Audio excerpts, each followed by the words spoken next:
Telangana CM Revanth రెడ్డికి లేఖ రాశారు బీజేపీ రాష్ట్ర అధ్యక్షుడు రామచంద్రరావు. రాహుల్ గాంధీ అపాయింట్మెంట్ ఇప్పించాలని కోరారు.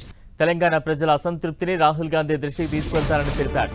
కాంగ్రెస్ నేతలు ఎన్నికల్లో ప్రజలకు ఇచ్చిన హామీలను మరిచిపోయారని లేఖలో విమర్శించారు. 6 గ్యారంటీలను అటకెక్కించాలని ఆరోపించారు. రైతులకు ఎకరాకు 12,000 రైతు భరోసా ఇవ్వడం లేదన్నారు. విద్యా భరోసా కింద విద్యార్థులకు 5 లక్షల సాయం ఏమైందని నిలదీశారు. నిరుద్యోగులకు నెలకు 4,000 చొప్పున ఇస్తామన్న భృతి ఎట్టుపోయిందని ప్రశ్నించారు. దీనిపై మరింత అప్డేట్స్ అందించేందుకు మా ప్రతినిధి అజయ్ సిద్ధంగా ఉన్నారు. అజయ్. ఎస్ బలరాం, తెలంగాణ సీఎం రేవంత్ రెడ్డికి బీజేపీ రాష్ట్ర అధ్యక్షుడు రామచంద్రరావు ఒక లేఖ రాయడం జరిగింది. రాహుల్ గాంధీ అపాయింట్మెంట్ ఇప్పించాలంటూ సీఎం రామచంద్రరావు కోరినటువంటి పరిస్థితి. అయితే ఈ లేఖనైతే సీఎం కిషన్ రెడ్డికి రాసినటువంటి లేఖ ఏదైతే రైల్వే శాఖ మంత్రి అశ్విని వైష్ణవ్ కు సంబంధించి ఏదైతే అపాయింట్మెంట్ ఇప్పించాలంటూ రేవంత్ రెడ్డి కిషన్ రెడ్డికి లేఖ రాయడం జరిగిందో ఆ లేఖకు కౌంటర్ లేఖగా అయితే పొలిటికల్ సర్కిల్లో అంతా భావిస్తున్నారు.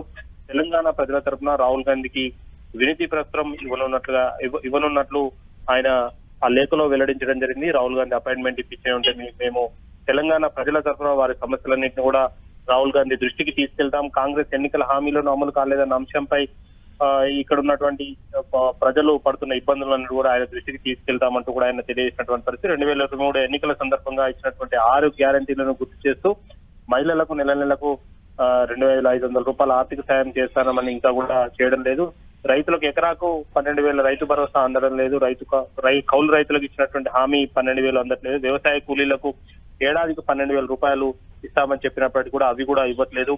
విద్యా భరోసా కింద 5 లక్షలు సాయం చేస్తామని, నిరుద్యోగులకు నెలకు 4,000 వృత్తి హామీ నెరవేరలేదని, వృద్ధులకు వితంతులకు దివ్యాంగులకు 4,000 పెన్షన్ ఇవ్వట్లేదని, కళాశాల విద్యార్థులకు స్కూటర్లు, యువతకు జాబ్ క్యాలెండర్ హామీ నెరవేరలేదని, ఇట్లా అనేక అంశాలు ఏదైతే ఎన్నికల సందర్భంగా కాంగ్రెస్ ఇచ్చినటువంటి 6 గ్యారెంటీలు, అదేవిధంగా 420కి సంబంధించిన హామీలు ఏవైతే ఉన్నాయో ఆ హామీలన్నింటినీ కూడా తెలంగాణలో కాంగ్రెస్ ప్రభుత్వం అమలు పరచడం లేదు. ఆ సమయంలో మీరు కూడా వచ్చి హామీ ఇవ్వడం జరిగింది, అవన్నీ కూడా మీకు గుర్తు చేస్తామంటూ కూడా ఆ లేఖలో అయితే పేర్కొన్నటువంటి పరిస్థితి ఉంది. ఆ సమావేశానికి, రాహుల్ గాంధీతో జరిగే సమావేశానికి రేవంత్ రెడ్డి కూడా రావచ్చు అంటూ కూడా ఆ లేఖలో ప్రస్తావించినటువంటి పరిస్థితి కనబడుతుంది. పొలిటికల్ సర్కిల్లో అయితే ఇటు లేఖల యుద్ధం అయితే కొంత హీటెక్కిచ్చే అవకాశం అయితే కనబడుతుంది. ఎందుకంటే నిన్న సీఎం రేవంత్ రెడ్డి కేంద్ర మంత్రిగా ఉన్నటువంటి కిషన్ రెడ్డికి ఒక లేఖ రాయడం జరిగింది. రైల్వే శాఖ మంత్రి అశ్విని వైష్ణవ్ సంబంధించి ఆయన అపాయింట్మెంట్ ఇప్పియాలి, నేను 2 రోజుల పాటు ఢిల్లీలో ఉంటాను, వీలైతే అపాయింట్మెంట్ ఇప్పించండి అంటూ కూడా ఒక డిమాండ్ చేస్తూ ఒక లేఖనైతే సీఎం రేవంత్ రెడ్డి రాయడం జరిగింది. దానికి కౌంటర్ లేఖగా అయితే ఈ లేఖను రామచంద్రరావు సీఎం రేవంత్ రెడ్డి కూడా రాసినటువంటి పరిస్థితి కనబడుతుంది. రాహుల్ గాంధీ అపాయింట్మెంట్ ఇప్పాలంటూ కూడా ఒక కౌంటర్ లేఖను రాసినటువంటి పరిస్థితి కనబడుతుంది. అపాయింట్మెంట్ కల్పించకపోతే కాంగ్రెస్ తెలంగాణ ప్రజలను మోసం చేసినట్టుగా భావించాల్సి వస్తున్నట్టు కూడా ఆయన హెచ్చరిక కూడా ఇచ్చినటువంటి పరిస్థితి కనబడుతుంది. తెలంగాణ ప్రజల ఆవేదనను నేరుగా రాహుల్ గాంధీకి వినిపించేందుకు అవకాశం కల్పించాలన్న ఒక డిమాండ్ అయితే ఈ లేఖలో రామచంద్రరావు ప్రస్తావించినటువంటి పరిస్థితి కనబడుతుంది. రాహుల్ గాంధీ విదేశీ పర్యటనలో బిజీగా